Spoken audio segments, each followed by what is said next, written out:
How's it, everyone? Welcome back to the channel. My name is RJ Camille, and today we're taking a little trip, a journey to a place that's close to my heart, a place of incredible contrasts, vibrant cultures, and a history that will just blow your mind. We're talking about South Africa. Now you might think you know it. You've seen the pictures of lions, you've heard about Nelson Mandela, maybe you've even tried a bit of biltong. But trust me, there is so much more to this country than meets the eye. It's a place that's constantly surprising you, a nation that can't be put in a simple box. Today, we're going to peel back the layers of this incredible country. We're not just scratching the surface, we're going deep. I've compiled a list of some of the most fascinating, unbelievable, and sometimes downright weird facts about South Africa. Some of these will make you laugh, some will make you think, and some will probably make you want to book a flight immediately. It's a country that's so complex, so full of stories, that you could spend a lifetime exploring it and still find something new every single day. So, get comfortable, grab a snack, maybe some Simba chips if you can find them, and prepare to have your mind expanded. We're going to explore everything from ancient mountains to modern marvels, from linguistic diversity to astronomical oddities. This isn't just a list, it's a journey through the heart and soul of the Rainbow Nation. Let's dive into some amazing facts about South Africa, fact by fact. Fact number 1. South Africa is unique in having 3 capital cities, Pretoria, Bloemfontein, and Cape Town. Now, hold on. Before you think the country is just indecisive, like a friend who can't pick a restaurant, there's actually a reason for this. It's not a mistake. It's a compromise. You see, when the Union of South Africa was formed back in 1910, there was a big debate, a bit of a political tug-of-war over where the capital should be. It was a classic power struggle. The Cape Colony wanted Cape Town, the Transvaal wanted Pretoria, and the Orange Free State wanted Bloemfontein. Nobody wanted to give an inch. It was like 3 siblings arguing over who gets the front seat. So what did they do? Instead of one city getting all the power and bragging rights, they decided to split the duties. It was a brilliant and very South African solution to avoid a massive fight before the country even got started. So Pretoria got the administrative and executive functions. That's where you'll find the president's office, the union buildings, and all the government departments. Think of it as the country's main office, the place where all the day-to-day business of running a nation happens. All the paperwork, the big decisions, the we need to form a committee meetings. That's Pretoria's vibe. It's the serious tie-wearing capital. Then you have Cape Town, which became the legislative capital. This is where Parliament sits. All the laws are debated, passed, and sometimes shouted about here. It's a city of stunning beauty, with Table Mountain watching over everything. But it's also the heart of the country's democratic process. It's where the representatives gather to shape the nation's future, probably while getting distracted by the incredible views. It's the argumentative, scenic capital. And finally, there's Bloemfontein. Right in the middle of the country, it was given the judicial branch. The Supreme Court of Appeal is located there, making it the judicial capital. It's the place where the country's highest legal matters are settled. It's the quiet, thoughtful capital, the one that makes sure everyone is playing by the rules that were made in Cape Town and are being enforced by Pretoria. This separation of powers isn't just a quirky piece of trivia, it's a physical representation of the country's history. It reflects the compromises and the complex negotiations that were needed to bring different regions and cultures together to form one nation. It's a system born out of a desire to distribute power and prevent any single region from becoming too dominant. You can literally trace the country's political journey by traveling between these 3 cities. Each one tells a different part of the South African story. From the executive decisions in Pretoria, to the legislative debates in Cape Town, to the judicial rulings in Bloemfontein, it's a government on the move, spread across the vast landscape of the country. So, next time someone tells you South Africa has 3 capitals, you can explain that it's not because they couldn't make up their minds, it's because they were smart enough to figure out a way to keep the peace. It's a daily reminder that the country itself is a union, a collection of different parts working together. It's complicated, a little inefficient maybe, but ultimately, it's a system that works for South Africa. Fact number 2. The Cape Town Cycle Tour is the largest individually timed bike race in the world. Now when you hear bike race, you might think of the Tour de France with super serious athletes in tight lycra, powering through the Alps. And yes, the Cape Town Cycle Tour has those serious athletes for sure, but it is so much more than that. It's less of a race and more of a massive rolling festival on two wheels. Imagine this, over 35,000 cyclists. 35,000. That's like the entire population of a small town deciding to go for a bike ride on the same day, at the same time. The sheer scale of it is mind-boggling. The starting line is a sea of color, a river of helmets and bicycles stretching as far as the eye can see. The energy is electric. It's a beautiful kind of chaos. The race follows a 109-kilometer route. That's about 68 miles for my American friends, that loops around Cape Town. And, let me tell you, this isn't just any route. It's arguably one of the most scenic cycling routes on the entire planet. You're riding along the coast, with the Atlantic Ocean crashing on one side and majestic mountains rising on the other. It's so beautiful, it's almost distracting. You're trying to focus on not crashing, but you're also trying to soak in these insane views. But the race isn't just for the pros, that's the magic of it. You'll see elite cyclists aiming for a record time, right alongside a grandfather on a vintage bike he's had for 40 years. You'll see people in ridiculous costumes. I'm talking full superhero outfits, people dressed as bananas, you name it. There are tandems, there are unicycles, there are people just there for the G's, the vibe, the spirit. It's a celebration of cycling for everyone. And the support from the locals is legendary. The entire city comes out to cheer. People line the streets with signs, they set up impromptu water stations, they have braais or barbecues in their front yards and just shout encouragement at every single rider who passes. You'll have kids giving you high fives as you struggle up a hill. It's this incredible wave of positive energy that carries you along the route. The event started back in 1978 as a protest ride. It was organized to raise awareness and advocate for more bike lanes and better safety for cyclists in Cape Town. A few hundred people showed up. Look at it now. It's grown from a small protest into a world-renowned event that raises millions for charity and brings the entire city together. It's a beautiful example of how a small act of activism can blossom into something massive and wonderful. It's called a timed race. And yes, everyone gets a time at the end. But for the vast majority of those 35,000 people, the time is secondary. The real goal is to finish, to be part of the spectacle, to experience that incredible feeling of riding on closed-off highways with thousands of other people, all sharing this one amazing day. It's a bucket list item for cyclists around the world for a reason. So, if you ever find yourself in Cape Town in early March, you can't miss it. Even if you're not cycling, just being a spectator is an experience in itself. The Cape Town Cycle Tour is more than a race. It's the heart of the city beating on two wheels. It's a testament to the country's love for the outdoors, community spirit, and a good, big party. Fact number 3. South Africa boasts 11 official languages, making it one of the most linguistically diverse countries globally. 11. Most countries are happy to get by with 1, maybe 2. But South Africa went, nah, let's go for 11. And it's not just a number on a piece of paper, it's the soundtrack of the nation. It reflects the incredible melting pot of cultures that is South Africa, a place Archbishop Desmond Tutu famously called the Rainbow Nation. The languages are Sepedi, Sesotho, Setswana, Siswati, Tshivenda, Sitsonga, Afrikaans, English, isiNdebele, isiXhosa, and isiZulu, and I probably mispronounced half of those, my apologies. Each language tells a story, each one is tied to a specific history, a specific group of people in a specific region of the country. It's a living museum of language. Now, you might be thinking, how does that even work? How do people communicate? Well, it's a beautiful, complicated dance. Most South Africans are bilingual, if not trilingual or more. You learn your home language, you learn English and maybe Afrikaans at school, and you pick up bits and pieces of other languages just by living your life, by talking to your neighbors, by buying groceries. It's common to hear a conversation that weaves in and out of 3 or 4 different languages in a single sentence. It's a phenomenon sometimes called code switching. Someone might start a sentence in English, throw in a phrase in isiZulu because it just expresses the feeling better, and then end with a word in Afrikaans. It's seamless, it's natural, and it's a uniquely South African skill. This linguistic diversity is a direct result of the country's history. It's a recognition of the many different peoples who make up the nation. After the end of apartheid, the new Constitution of 1996 officially recognized these 11 languages as a way to promote equality and respect for all cultures, to move away from a past where some languages were promoted and others were suppressed.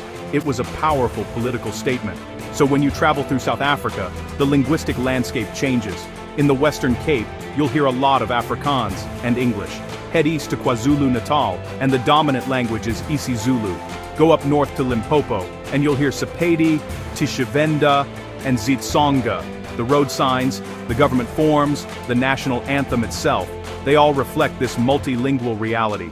The national anthem, Nkosi Sikelel iAfrika, is a perfect example.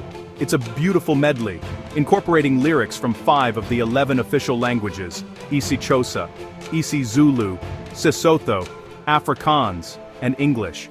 When South Africans sing their anthem, they are literally singing in each other's tongues.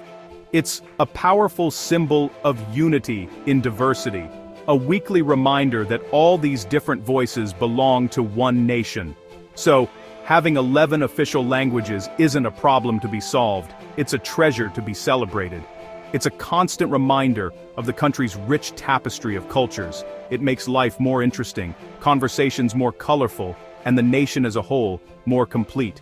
It's the sound of the Rainbow Nation in full voice. Fact number 4.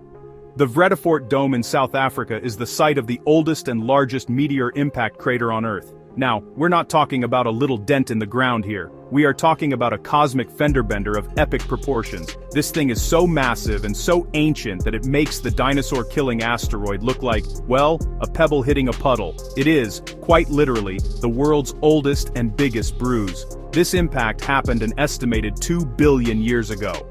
Let me put that in perspective for you. 2 billion years. Back then, there really wasn't much life on Earth, at least not the complex kind. There were no plants, no animals, and definitely no people around to witness this cataclysmic event.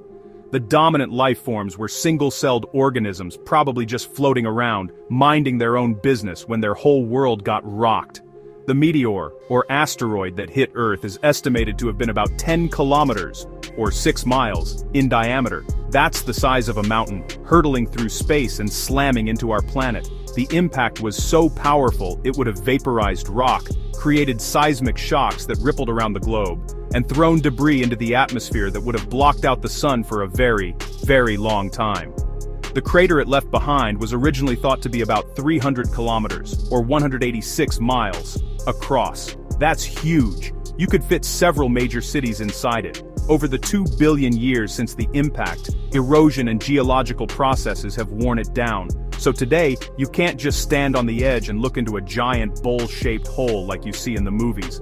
The crater is much more subtle now. What remains is the dome at the center of the impact site, near the town of Vredefort, which is where it gets its name.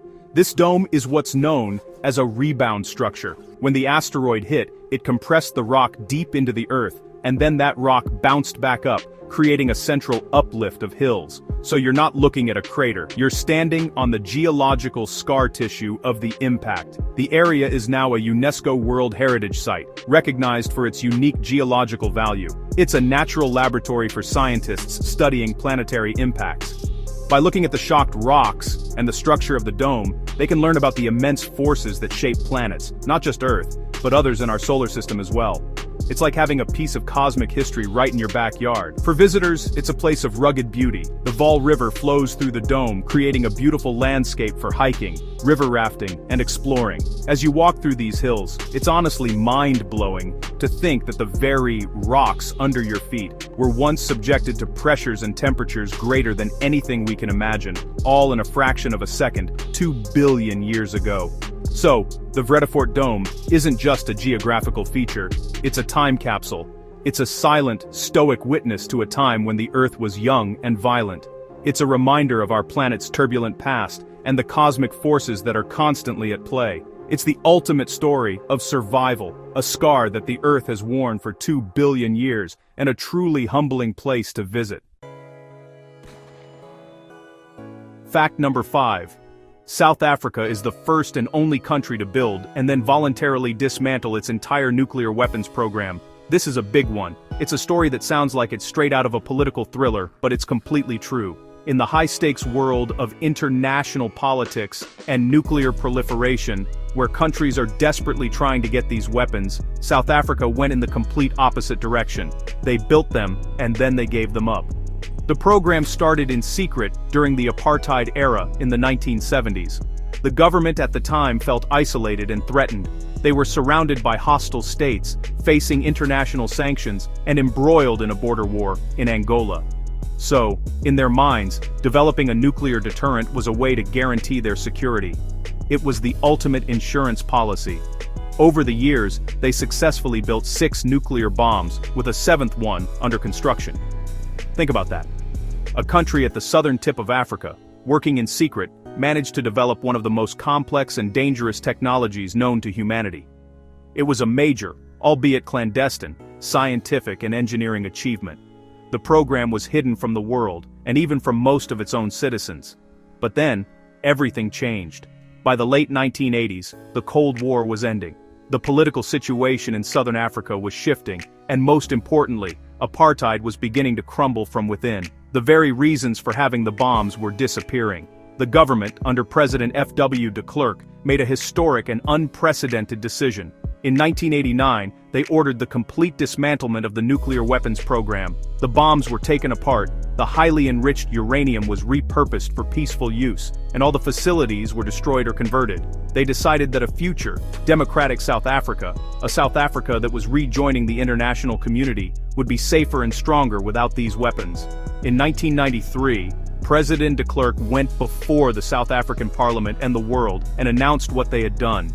He revealed the existence of the secret program and confirmed its complete destruction. It was a stunning announcement. No country had ever done this before.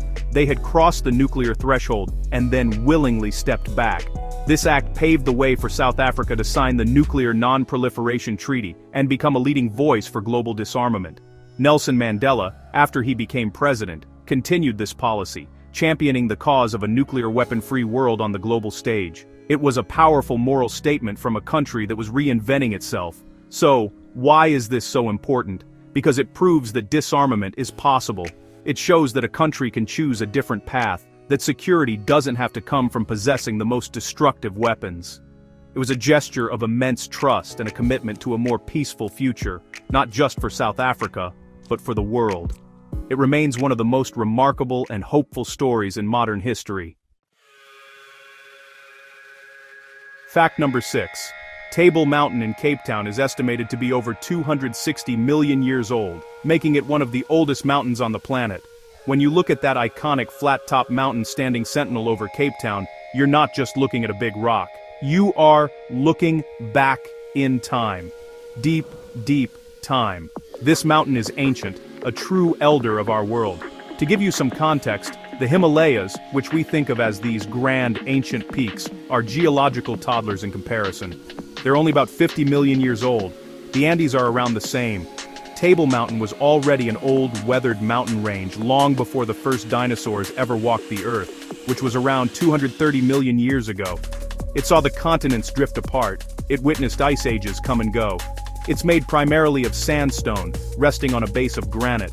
The flat top, its most famous feature, is the result of millions upon millions of years of erosion. It wasn't pushed up by tectonic plates colliding, like many other famous mountain ranges. Instead, it's what's left of a massive plateau that has been relentlessly carved and worn down by wind, ice, and rain for eons.